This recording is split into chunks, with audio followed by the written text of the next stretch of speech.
now that Pete Hegseth has a history of ignoring the rules of engagement and has no problem committing war crimes. This goes back from when he was deployed in Iraq, and this all comes from excerpts from his book, The War on Warriors, and The Guardian did great reporting on this yesterday. In his book, he wrote about where he rejected a military JAG lawyer's guidance on the rules of engagement, where the example was provided that you come upon a person holding a grenade launcher, and how do you react? And Hegseth and his platoon said, you take him out. And the JAG officer said, no, you don't. You have to wait until that grenade launcher becomes a threat. It has to be pointed at you before it is considered a threat. Hegseth wrote in his book that his reply was that I will not let that nonsense filter into your brains, saying that to his platoon. He said, I will have your back just like our commander. Well, his commander, Colonel Michael Steele, was later reprimanded in 2006 for ordering soldiers to kill all military-age males in a raid. All of this takes on new meaning now with this double-tap boat strike and killing 2 survivors that they provided no quarter to. The Department of Defense Law of War Manual says you cannot declare no quarter when conducting operations on the basis that there shall be no survivors. And it appears from what we're learning is that that's what this whole operation was based on, that there would be no survivors, that they would take out the threat entirely. Not to mention that the operation violated the Geneva Conventions and other international treaties. So we'll see what happens here going forward. Let me know what you think about all this. Comment, like, share, spread the word, follow, subscribe, and I'll see you back here for the 411. Before I play you this clip, I just want you to keep in mind that this is how he's responding to accusations of blowing up 2 individuals who survived an airstrike on their boat in international waters. This is what you in the press don't understand. You sit in your air-conditioned offices or up on Capitol Hill and you nitpick and you plant fake stories in the Washington Post about kill everybody, phrases on anonymous sources not based in anything, not based in any truth at all. And then you want to throw out really irresponsible terms about American heroes, about the judgment that they made. I wrote a whole book on this topic because of what politicians and the press does to warfighters. President Trump has empowered commanders to do what is necessary, which is dark and difficult things in the dead of night on behalf of the American people. We support them, and we will stop the poisoning of the American people. And Mr. Secretary, on the second strike, you said it happened more than an hour after the first strike. I couldn't tell you the exact amount of time. Minutes, or you had left the room? I already stated my answer quite clearly. So remember this, we lost last year. I think it was more than that, but people don't like saying it because they always said 100,000, 115,000, numbers we've been hearing for years. So we lost last. He sunk the boat, and eliminated the threat.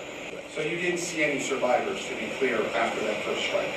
You personally? I did not personally see survivors, but I stand, because the thing was on fire. It was exploded in fire or smoke. You can't see anything. You got digital. This is called the fog of war. This is what you in the press don't understand. You sit in your air-conditioned offices or up on Capitol Hill and you nitpick and you plant fake stories in the Washington Post about kill everybody, phrases on anonymous sources not based in anything, not based in any truth at all. And then you want to throw out really irresponsible terms about American heroes, about the judgment that they made. I wrote a whole book on this topic because of what politicians and the press does to warfighters. President Trump has empowered commanders to do what is necessary, which is dark and difficult things in the dead of night on behalf of the American people. We support them, and we will stop the poisoning of the American people. And Mr. Secretary, on the second strike, you said it happened more than an hour after the first strike. I couldn't tell you the exact amount of time. Minutes, or you had left the room? I already stated my answer quite clearly. Well, the White House found their fall guy, and it's not going to work out the way they think it is. Ever since the Washington Post came out with an exclusive story about how Pete Hegseth ordered a double tap on one of the alleged drug boats in the Caribbean, the White House has been scrambling to deny it, to kind of admit to it, to say even if it did happen, they were well within the bounds of the law.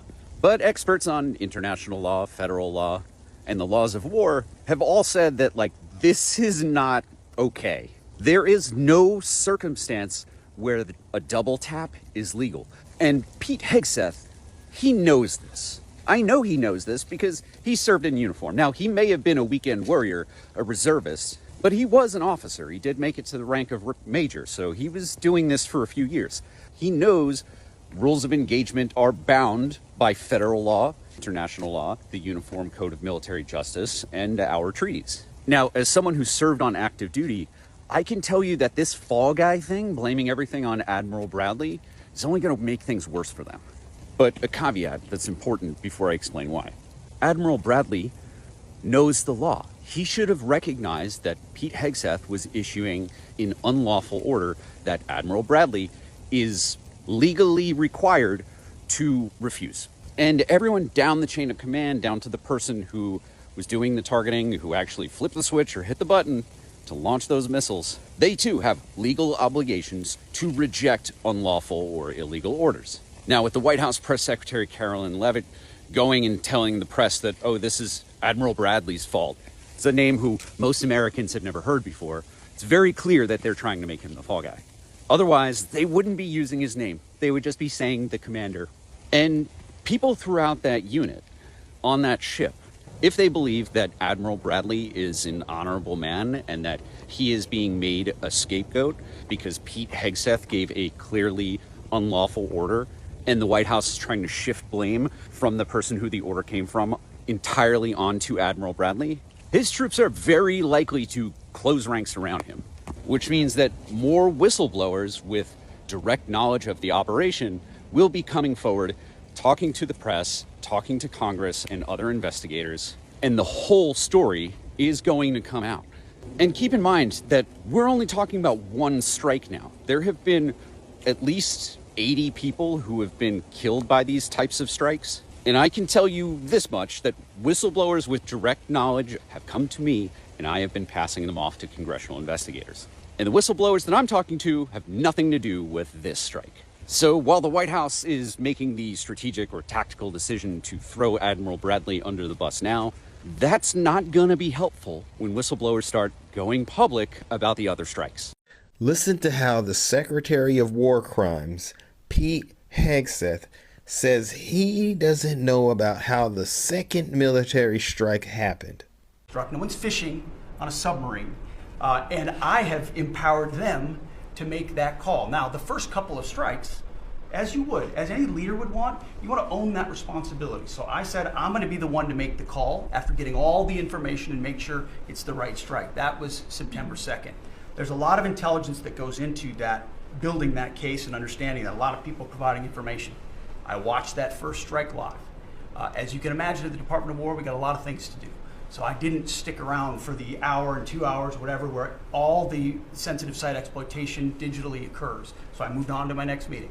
A couple of hours later, I learned that that commander had made which he had the complete authority to do, and by the way, Admiral Bradley made the correct decision to ultimately sink the boat and eliminate the threat. He sunk the boat,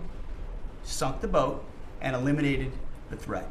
And it was the right call. We have his back, and the American people are safer because narco-terrorists know you can't bring drugs through the water and eventually on land if necessary to the American people. We will eliminate that threat, and we're proud to do it.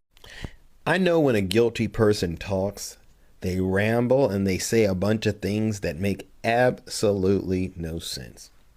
Listening to Pete tell that story, I just couldn't help but wonder, what? Why didn't you say this a long time ago when this is all started to percolate and surface, right?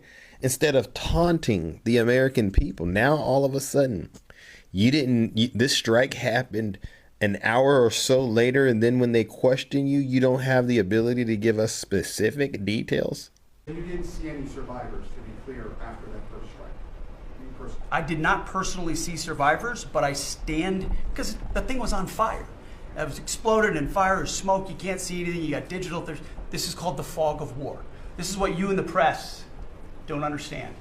You sit in your air-conditioned offices or up on Capitol Hill and you nitpick and you plant fake stories in the Washington Post about kill everybody, phrases on anonymous sources not based in anything, not based in any truth at all.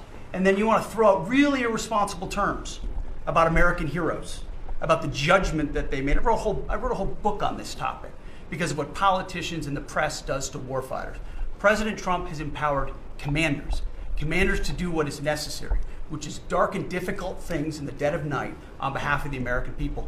We support them, and we will stop the poisoning of the American people. And Mr. Secretary, on the second strike, you said it happened more than an hour after the first strike. I couldn't tell you the exact amount of time. Minutes, or you had left the room? I already stated my answer quite clearly. So And I'm the type of person that would have said, Pete, seriously? And what meeting was that you went to? And who was in that meeting? Because I'm pretty sure if you went to a meeting, those people in the room knew what you just did, right? You see, none of this stuff makes any sense. And for Donald Trump to sit there as the president of the United States and basically giving Pete the green light to say and do what he's doing, that's why I say when it's all said and done, they both they might have to be brought up on war crimes charges. All right. And I've been saying this from the very beginning. And that's why they played my video on Fox News. I knew from day one, these looked like war crimes.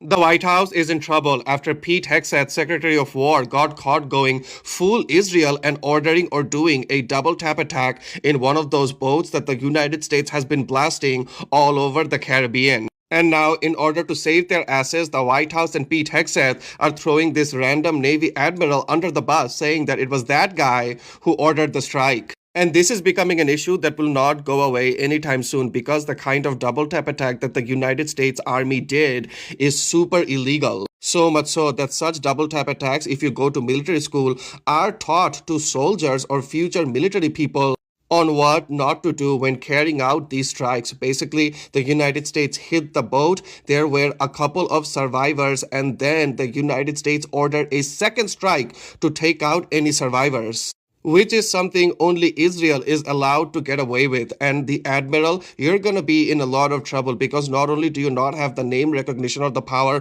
of a Pete Hegseth, but let's just say I was following orders is not a good enough excuse. This morning, as fallout intensifies, Defense Secretary Pete Hegseth insists the decision to launch a second strike against a suspected drug boat in September was not his call, but Admiral Mitch Bradley, the mission commander. Admiral Bradley made the correct decision to ultimately sink the boat and eliminate the threat. He sunk the boat, and eliminated the threat. And it was the right call. We have his back. The Washington Post story said that Bradley launched the second strike on survivors clinging to a boat because of Hegseth's initial order to kill everyone. But the day after the strike, Hegseth said he had watched the mission in real time. I watched it live. We knew exactly who was in that boat. But now, Hegseth says he left the room before the second strike and didn't learn of it for hours later. It is illegal under international law to kill enemy combatants who no longer pose a threat. And President Trump said days ago he wouldn't have had a second strike. we'll look into it. But no, I wouldn't have wanted that, not a second strike. The first strike was very lethal. It was fine, and if there were two people around, but Pete said that didn't happen. Does that make you? I have great confidence in it. Seated next to the president at the cabinet meeting, Hegseth said, I did not personally see survivors, but I stand, because the thing was on fire. It was exploded and fire or smoke. You can't see anything. You got digital. This is called the fog of war. For his part, President Trump says he knew about the September operation, but maintains he didn't know there were multiple strikes. I still haven't gotten a lot of information because I rely on Pete, but to me it was an attack. The White House won't confirm or deny there were any survivors in that September operation, and the Pentagon also says no order to kill everyone was given. As recently as October, Hegseth claimed part of the objective was to kill those, he says, who were smuggling drugs into the country. And we will hunt them and kill them because they're trying to and they are killing and poisoning the American people. So far, the U.S. has killed at least 83 people in multiple boat strikes across the Caribbean. Now lawmakers on both sides of the aisle are demanding oversight. The statement that Secretary Hegseth put out does indicate that he is not doing what typical leaders do, which is accept responsibility for the people that he is, directing. We're going to let them, like when someone is stranded and holding on to the scraps of a boat, put a second bomb on them. I think it's outrageous and should be universally condemned. Okay, so I guess there are still some things that are functioning in the government.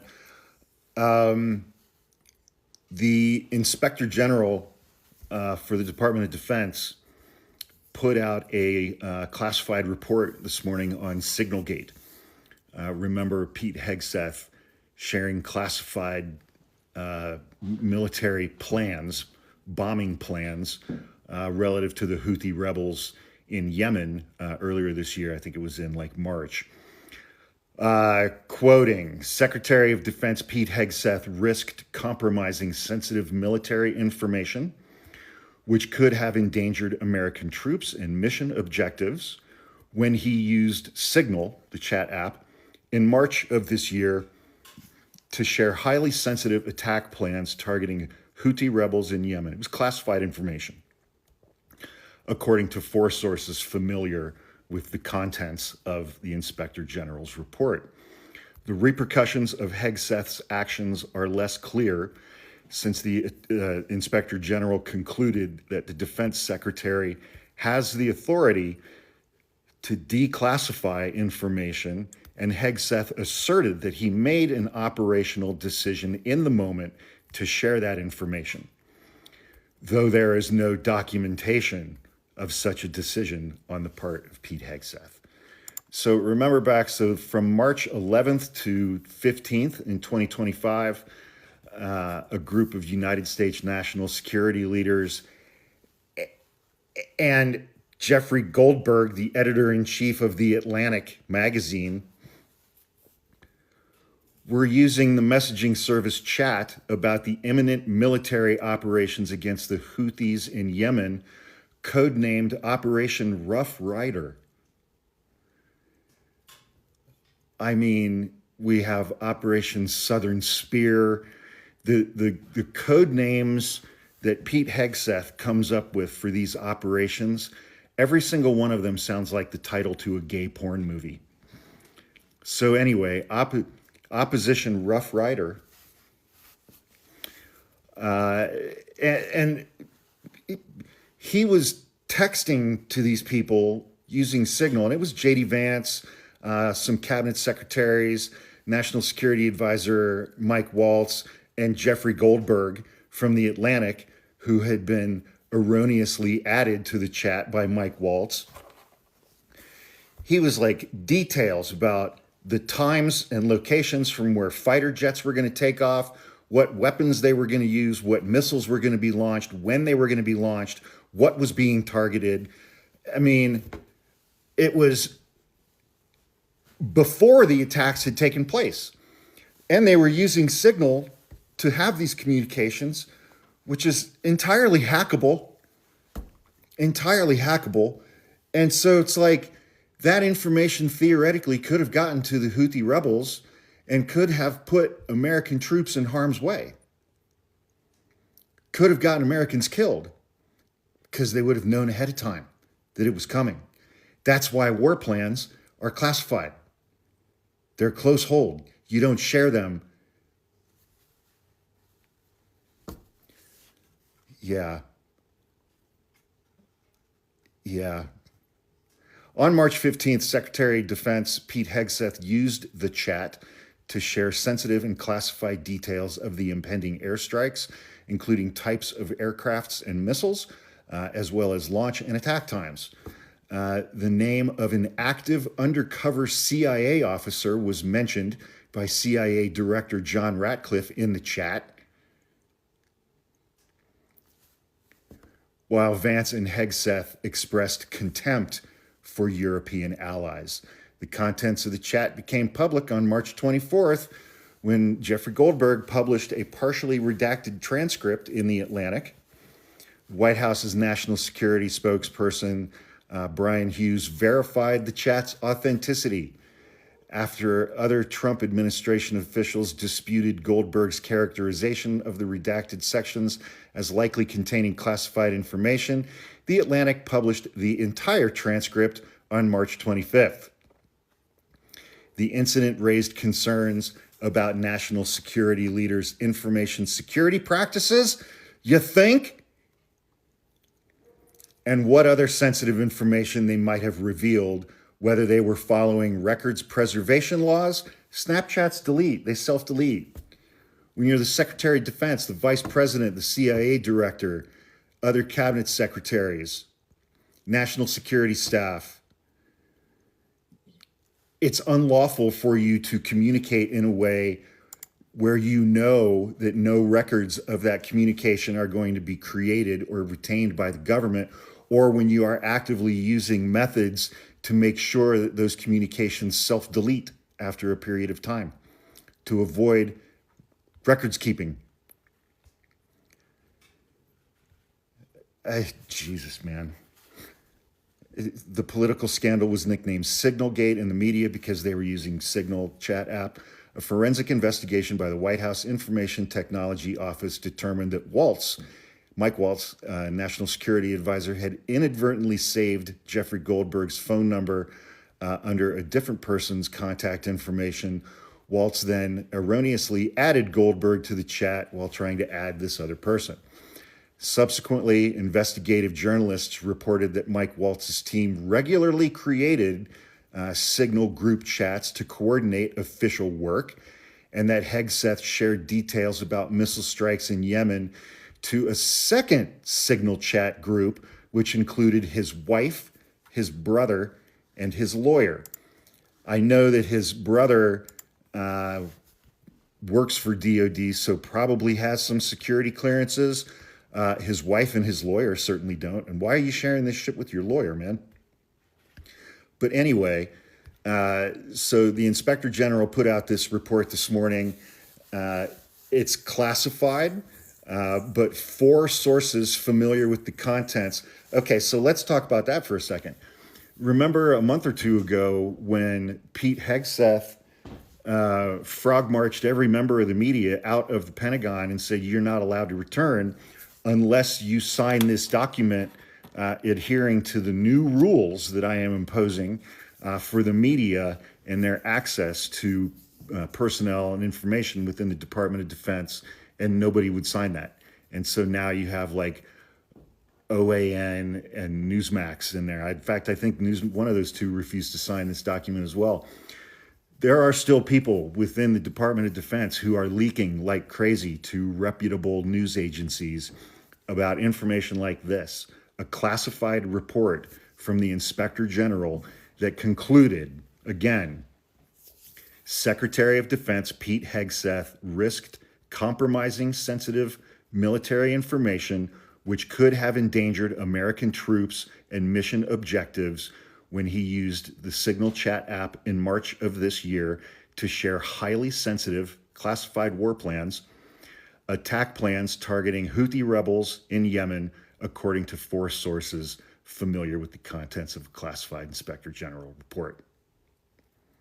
He put troops in danger by using Signal chat app and by sharing classified war plans with at least some people who didn't have the security clearances to see those war plans, and using a communication app that is easily hackable by our adversaries.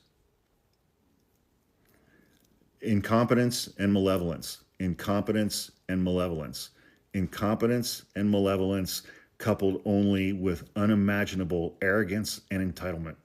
That is Pete Hegseth in a fucking nutshell. The thing was on fire. It was exploded and fire and smoke. You can't see anything. You got digital.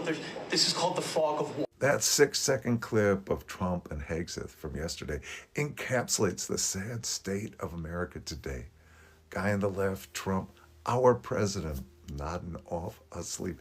Guy on the right, Hegseth, head of our military-industrial complex, making excuses for being a criminal. So let's talk about the guy on the right, the criminal Hegseth first. We'll get to the sleepyhead criminal on the left, Trump, in a bit.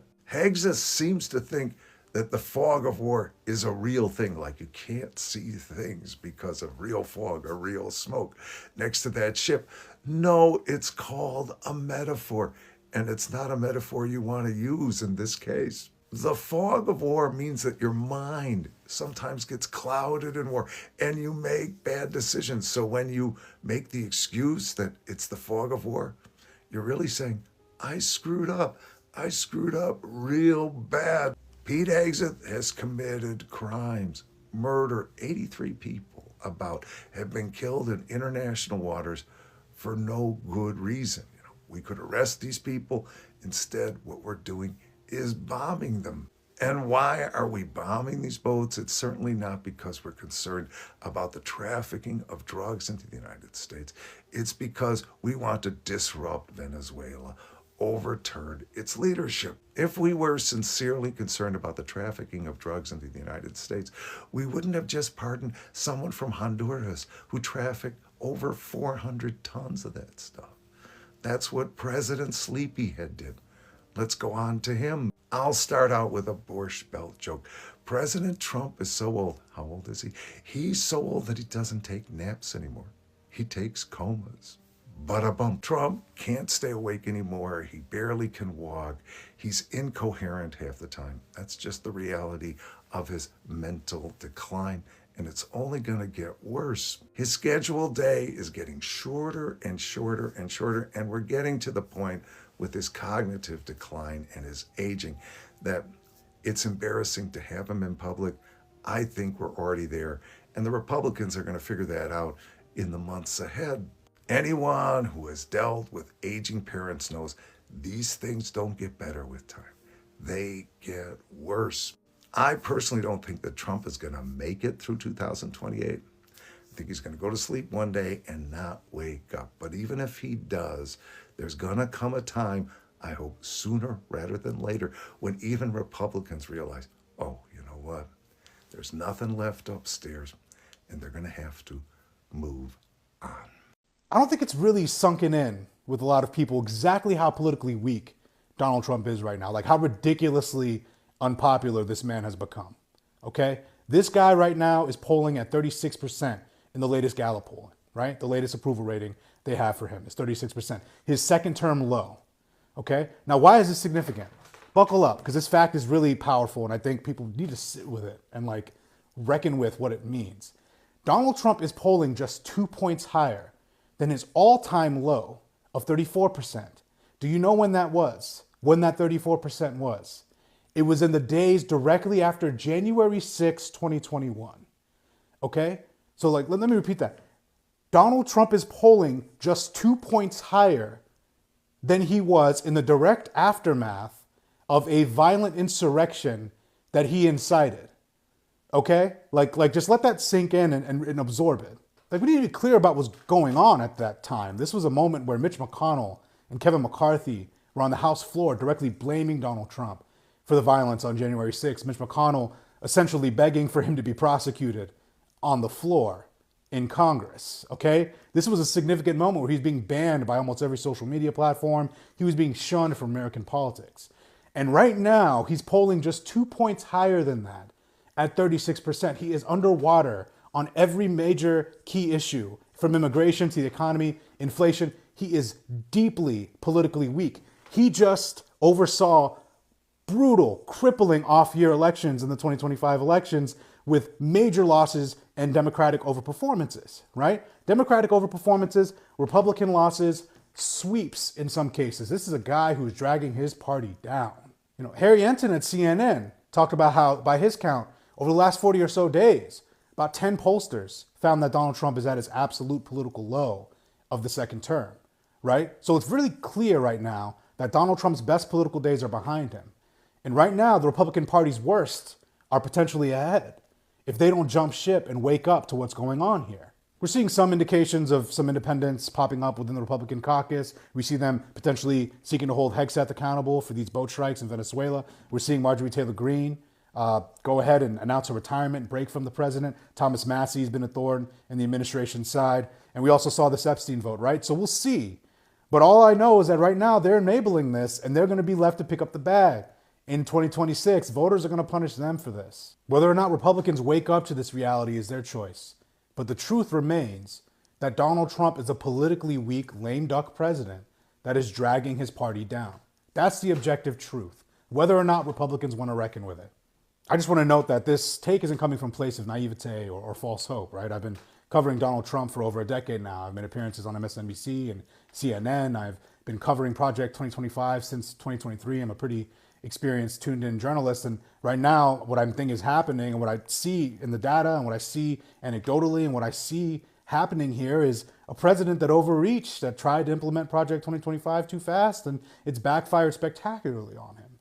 And that's what we're witnessing. And it's backfiring on the political party that he has overseen and that he has taken hostage since 2016, or that they willfully gave up to him. So we're going to see how this plays out. Keep an eye on the Republican Party's behavior, see if they change, see if they start to turn on him in really powerful ways. Maybe not. And if not, like for example, if they don't renew these healthcare subsidies, we'll see what 2026 looks like for them. I don't think it'll be pretty. Oh, one more thing before I go. Subscribe to my newsletter. It is what supports all my independent journalism. Become a free subscriber, or if you're really feeling froggy, become a paid subscriber. It means the world to me. It backs my independent journalism. With right-wing media consolidating mainstream media these days, you got to support independent journalists. So thank you. Appreciate your time.